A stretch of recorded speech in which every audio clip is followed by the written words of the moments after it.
Oi, eu sou Guilherme Orbi e vamos falar sobre como criar bons flashbacks e bons flash forwards. São duas técnicas narrativas, se bem executadas, podem dar muito mais vida à sua história, melhorando o ritmo da trama, explicando ou aprofundando em algum determinado conflito ou desenvolvendo melhor determinado personagem. Mas é importante ter cuidado na hora de usar esses recursos narrativos. E vou dar algumas dicas aqui neste vídeo. Flashback é um termo já bem conhecido, basicamente são cenas que lembram do passado distante ou recente de algum personagem, ou acontecimento antes da história começar a ser contada. E flash forwards é exatamente o oposto. São cenas que mostram o futuro, e em algumas histórias utilizam esse recurso como se fosse o presente e depois volta no passado para explicar como chegou naquela situação. É uma boa forma de usar esse recurso. Vamos falar primeiro dos flashbacks. Existem ótimas histórias que utilizam bem esse recurso e acredito que você lembre de algumas, mas se não tiver cuidado pode dar a sensação que a história não avança. Quem assistiu Naruto sabe muito bem como é isso. One Piece também usa muitos flashbacks e às vezes dá uma travada na trama. No caso desses animes é até compreensível pelo tempo de produção, então fica complicado manter um capítulo por semana sempre com um conteúdo objetivo e próximo do ritmo do mangá. Mas em livros ou qualquer outra mídia que tenha mais tempo de produção, o tempo não é desculpa para encher de flashbacks a cada capítulo. Então sempre busque usar com moderação e só use se for acrescentar de alguma forma a trama. Evite usar flashbacks só para lembrar ou preencher alguma cena. Seria bem ruim e ficaria chato para o leitor, principalmente se for algo que você já contou. Acredito que a melhor dica para usar bons flashbacks seria para usar de forma planejada. O que quero dizer com isso? Planeje quando terá um flashback. Então você pode omitir determinadas informações para revelar lá na frente. Um exemplo para ficar mais claro.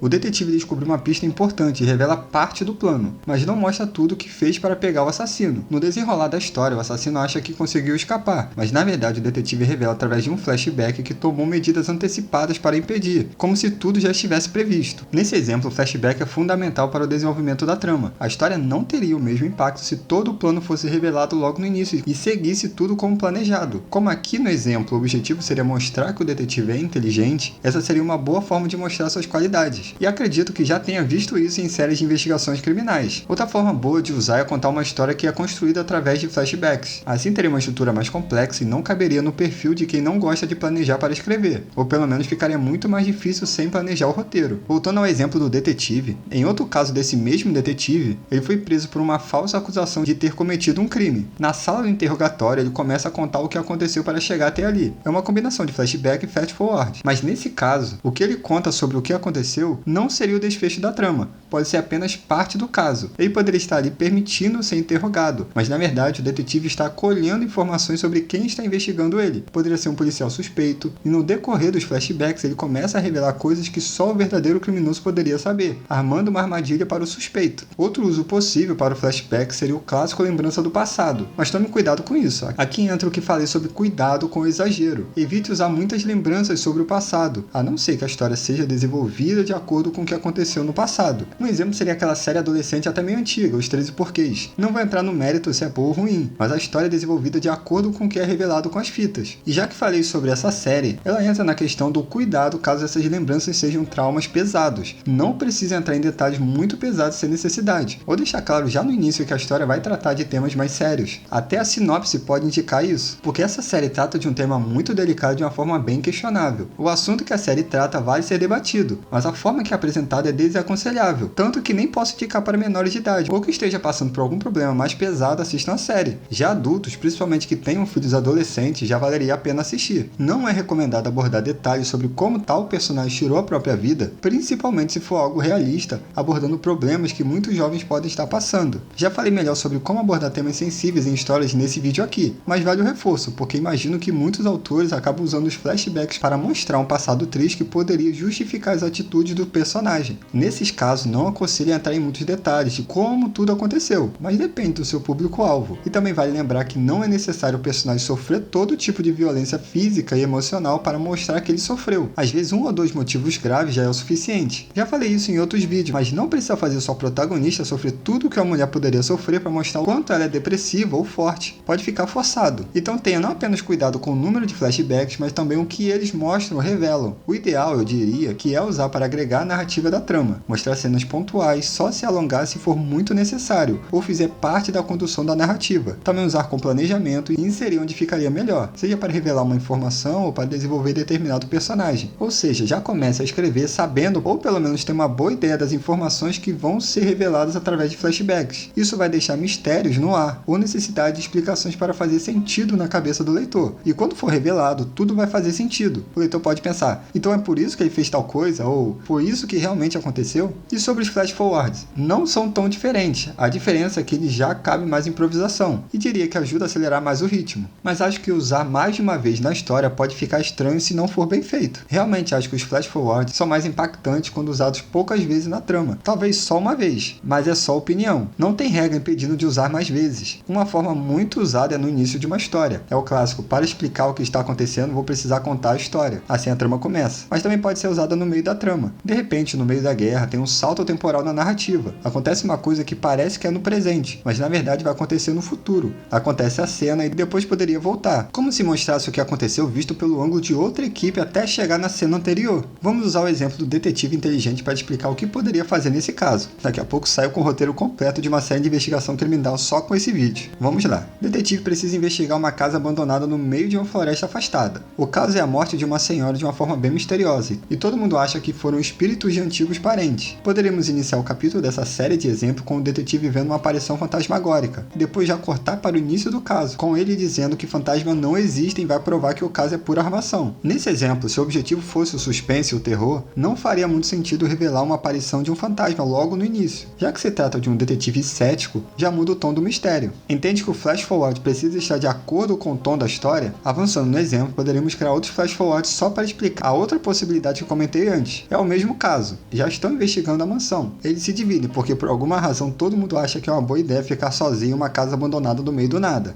O que tem de histórias com isso não dá para contar. Eles se dividem, o detetive vai sozinho e a policial que o auxilia nos casos vai por outro caminho. A narrativa pode acompanhar a policial até chegar em uma sala onde o detetive está sendo projetado como medo, como se alguém brincasse com a situação, e a projeção mostra a morte do detetive. Logo depois poderia cortar a cena e voltar para os acontecimentos anteriores. O detetive poderia seguir por outro caminho e encontrar várias pistas que o levam até o local onde viu o primeiro fantasma, o que aparece no início do capítulo. Ele escorrega com um susto, mas descobre a armação. Ele descobre o mecanismo de projeção, finge que morre só para brincar com a policial, e assim revela a sua teoria para o que aconteceu, que a senhora morreu com a queda do segundo andar por causa do susto que alguém fez ela levar, e revela que encontrou evidência de quem poderia ter feito, e assim conclui mais um caso. Talvez tenha ido muito longe no exemplo, mas acho que deu para entender que essa técnica narrativa pode ser usada para enganar o leitor, pode deixar uma possível morte no ar, uma pista pela metade, uma informação incompleta, entre outras possibilidades. E me deu vontade de escrever uma história de investigação criminal com um detetive inteligente e irônico, uma mistura de Sherlock Holmes com Patrick e Jane. Mas enfim, se quiser conhecer as histórias que já escrevi, acesse meu blog. É só clicar e ler. E tem minhas histórias exclusivas na Amazon. Os links estão na descrição. Espero que tenha te ajudado de alguma forma. Comente se quiser mais vídeos sobre o assunto, ou se ficou alguma dúvida. Até a próxima!